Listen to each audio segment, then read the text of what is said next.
خاتون سے فیتا کٹوا کر افتتاح کروایا، جبکہ گندم کی فری روٹی کا سلسلہ رمضان مبارک کے پورے مہینے جاری رہے گا۔ ایسے تمام مخیر حضرات تعریف کے مستحق ہیں، سراہے جانے کے مستحق ہیں، کیونکہ ان کی وجہ سے وہ سفید پوش طبقہ جو کسی سے اپنی اس طرح کی باتیں شیئر نہیں کر سکتا یا انہیں بتا نہیں سکتا کہ وہ کس تکلیف یا کرب سے گزر رہا ہے، مالی حالات کو لے کر ان کے چہرے پر ایک مسکراہٹ آ جاتی ہے۔ ماہ رمضان کی آمد ہوتے ہی مرجھائے چہرے کھل اٹھے تھے، اور اب دیکھتے ہی دیکھتے ہم یہ دیکھ رہے ہیں کہ اس کی رخصت کے دن قریب آ گئے ہیں، اور آج ماہ رمضان کی 25 تاریخ ہو گئی ہے، اور شاید اب 5 دن بھی مکمل نہیں بچیں گے۔ یہاں سوال یہ ہوتا ہے کہ ان رحمتوں، برکتوں، مغفرت اور جہنم سے آزادی کے عشروں میں ہم نے کیا کھویا اور کیا پایا؟ اسی پر بات کرنے کے لیے معروف اسلامک اسکالر علامہ آغا وزیری صاحب ہمیں جوائن کر چکے ہیں۔ محمد عباس صاحب ہیں۔ محمد عباس صاحب بہت شکریہ آپ کے وقت کا۔ ابھی جو یہ مہنگائی کا دور ہے آپ کے سامنے ہے، ہر شخص پریشان ہے، اور کوشش کی جا رہی ہے کہ جتنی ہو سکے اپنے رب سے گزارش کی جائے، ان کی حضور دعا کی جائے کہ اللہ پاک ہماری مشکلات میں آسانی کرے۔ اسلام کیا کہتا ہے ان طاق راتوں میں ہماری عبادت کا طریقہ کار کیا ہونا چاہیے، اور ہم کس طرح لیلۃ القدر کو تلاش کر سکتے ہیں؟ بسم اللہ الرحمن الرحیم۔ بہت شکریہ آپ کا، آپ نے 2 باتوں کو ایک سوال کے اندر سمو دیا ہے۔ ایک تو انسانوں کی مشکلات کی دادرسی کرنے کی اہمیت، اور دوسرا یہ کہ لیلۃ القدر کی اہمیت، ان دونوں کو آپ نے ایک سوال کے اندر سمو دیا ہے۔ میں کوشش کروں گا اس کو آپ کی خدمت میں بیان کروں۔ دیکھیے، پروردگار عالم کو بہت پسند ہے کہ انسان ایسا بن جائے کہ وہ اپنے لیے سوچنے کے بجائے دوسروں کے لیے سوچنا سیکھے، اور یہ مختلف حدیثوں میں، مختلف روایات میں اگر آپ ڈھونڈیں تو یہ اس کے اوپر بہت سارے میٹر آپ کو مل سکتا ہے۔ حضرت پیغمبر اکرم صلی اللہ علیہ وآلہ وسلم نے اپنی زندگی میں آخری شعبان کا مہینہ تھا، اور اس شعبان کے آخری جمعے کو خطبہ دیا ہے۔ وہ نسبتاً طولانی خطبہ ہے۔ اس خطبے میں ماہ مبارک رمضان کی آمد کی خبر دی ہے، ماہ مبارک رمضان کی اہمیت کو بیان کیا ہے، اور ماہ مبارک رمضان میں کیے جانے والے اعمال کا ذکر کیا کہ اس میں کیا کیا کام کرنے چاہیے۔ اس میں تلاوت قرآن کا ذکر ہے، اس میں دعا کا ذکر ہے، خدا سے جڑ جانے کا ذکر ہے، استغفار کا ذکر ہے۔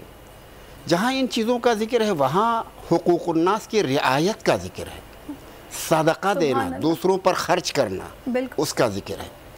اور حضرت نے فرمایا کہ دیکھو اس میں آپ دوسروں پہ خرچ کرنا سیکھو۔ اللہ سے تجارت ہے یہ تو۔ جی بالکل ایسا ہی ہے، اللہ سے تجارت ہے۔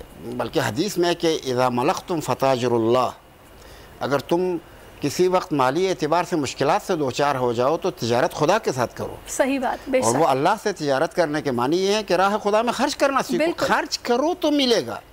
ہمارے پاس جناب شیخ حر عاملی رحمۃ اللہ علیہ کی حدیث کی کتاب ہے وسائل الشیعہ، اس کتاب میں بحث زکوٰۃ میں انہوں نے کچھ حدیثیں نقل کی ہیں۔ ان حدیثوں میں ایک حدیث یہ کہ استنزل المعونۃ بالمعونہ، پہلے والا عین کے ساتھ دوسرا حمزہ کے ساتھ، استنزل المعونۃ بالمعونہ، یعنی خدا سے مدد اپنے اوپر نازل کرو دوسروں پہ خرچ کر کے۔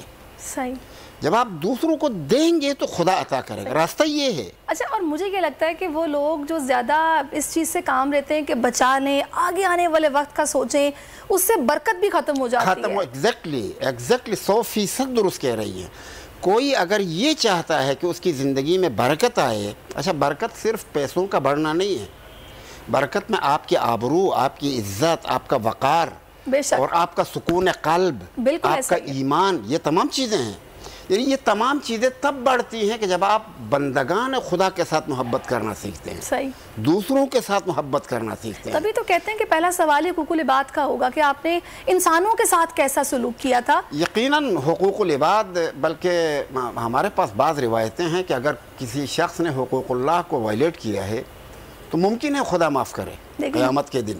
صحیح، لیکن اگر حقوق الناس کو آپ نے اس کی رعایت نہیں کی ہے, لوگوں کے اوپر ظلم کیا ہے, تو جب تک وہ لوگ راضی نہیں ہوں گے خدا معاف نہیں کرتا, معاف نہیں کرے گا. بالکل آپ صحیح فرما رہے ہیں. اچھا بہرحال تو میں جو اصل بات تھی وہ پوری کر لوں کہ حضرت پیغمبر اکرم صلی اللہ علیہ وآلہ وسلم نے اس خطبے میں فرمایا کہ اگرچہ تم کسی صحابی نے سوال کیا, یا رسول اللہ ہمارے پاس خود کچھ نہیں ہے, ہم لوگوں کو کیا کھلائیں, کیا دے دیں؟ تو رسول اللہ نے فرمایا یہ بات نہیں ہے کہ آپ کے پاس ہے یا نہیں ہے, ایک کھجور تو ہے نا, آدھا خود کھا لو, آدھا دوسروں کو دو. بالکل. یعنی یہ نفسیات بنانا انسان کا اپنے اندر کہ جو میرے پاس ہے اس میں دوسرے بھی شریک ہیں.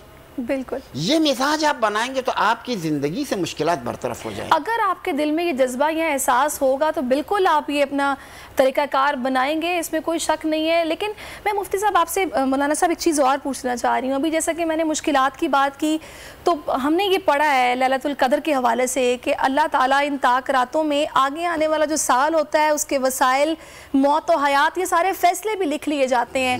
تو جتنی ہو سکے آپ عبادت کریں, اللہ تعالیٰ سے بخشش مانگیں اور برکت مانگیں کہ تاکہ آگے آنے والے سال کے جو فیصلے لکھے جائیں گے وہ آپ کے حق میں لکھے جائیں.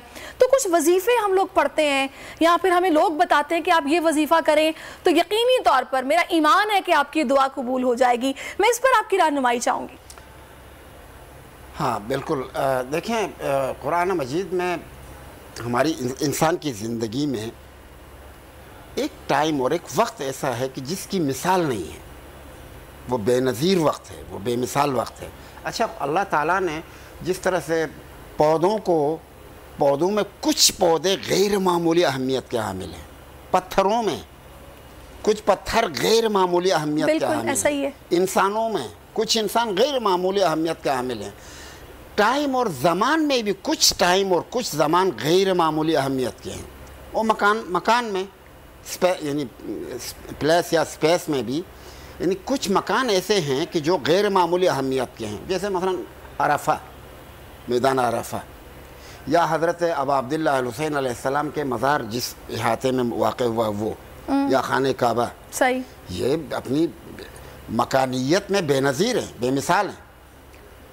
اسی طرح سے دنوں میں اور راتوں میں بھی ایک رات ایسی ہے جو بے مثال ہے. صحیح. اور وہ ہے شب قدر. شب قدر. خوب غور کیجئے, اچھی طرح دقت کریں کہ اسی رات کا انتخاب خدا نے فرمایا ہے اپنی کتاب کو نازل کرنے کے. بالکل, بے شک. اور چونکہ اس کتاب کو نازل کرنا تھا تو اس کو کسی ایسے عام رات میں, عام وقت میں اس کو نازل نہیں کیا. اس کے لیے اللہ تعالیٰ نے شب قدر کا انتخاب, اور اس کو پوشیدہ رکھا ہے, ظاہر نہیں کیا. وہ 5 راتیں ہیں جن میں سے آپ کو تلاش کرنا ہے. اس کی وجہ ہے, اس کی وجہ کہ پوشیدہ کیوں رکھا ہے.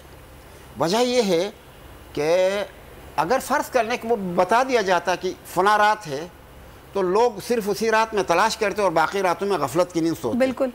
اس لیے طاق راتوں میں چھپایا گیا ہے. جو حدیث میں ہے کہ یہ طاق راتوں میں سے کہیں پر ہے, خاص طور پر عشرے آخر کے جو طاق راتیں ہیں اس میں. کہیں روایت ہے کہ 27ویں اور 29ویں رات پہ حضور صلی اللہ علیہ وسلم نے خاص اس پر زور دیا کہ ان راتوں میں وہ رات ہو سکتی ہے. ہمارے پاس جو روایات ہیں, ہمارے برادران اہل سنت کے پاس جو روایات ہیں ان کے ہاں 27 کے ہیں. اچھا, 27. اور ہمارے پاس جو روایات ہیں اس میں زیادہ زور جو ہے وہ 23 شب قدر, 23 رمضان کی رات. اچھا. 23 والی جو روایت ہے وہ ہمارے پاس زیادہ اہمیت رکھتی ہے. لہذا شیعہ جو 27 میں بھی یعنی اہتمام کرتے ہیں لیکن 23 کو زیادہ اہمیت دیتے ہیں, چونکہ ہمارے پاس جو مستند اور صحیح احادیث ہیں وہ 23 کے بارے میں ہیں. لہذا ہم 23 کو نظر انداز نہیں کر سکتے. تو شب قدر میں جو اصل چیز ہے وہ یہ ہے کہ انسان اپنے معبود سے جڑ جائے. اصلی کام جو ہے وہ یہی ہے, کیونکہ اللہ تعالیٰ نے انہی انسانوں کی ہدایت کے لیے جو ارتباط کا وسیلہ اور ذریعہ بھیجا ہے قرآن مجید, وہ اسی شب قدر میں بھیجا ہے.